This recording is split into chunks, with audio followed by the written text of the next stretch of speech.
সংগ্রামী সভাপতি, হেফাজত ইসলাম বাংলাদেশের কেন্দ্রীয় এবং মহানগরের নেতৃবৃন্দ, উপস্থিত সংগ্রামী তাওহীদি জনতা। ইসকন এই অঞ্চলের তৈরি নয়, ইসকন আমেরিকার তৈরি।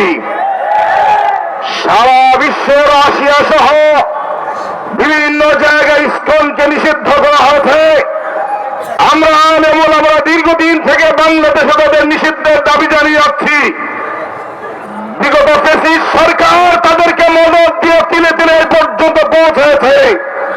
আজকে তারা আমার ভাই আলিফকে জবাই করে শহীদ করেছে। ইসকনকে জানিয়ে দিতে চাই, এটা তোমার গুজরাট নয়, এটা তোমার দিল্লি নয়, এটা তোমার ভারত নয়, এটা শাহজালালের বাংলাদেশ,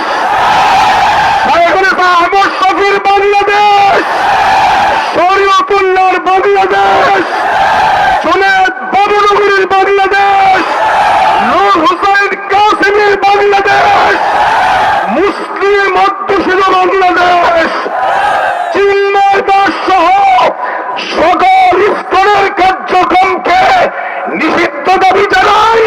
হত্যাকাণ্ডের জন্য তাদের সকলের ফাঁসির দাবি জানাই। আর না হয় সারা বাংলায় এমন আগুন জ্বলবে, আগুন নিভাতে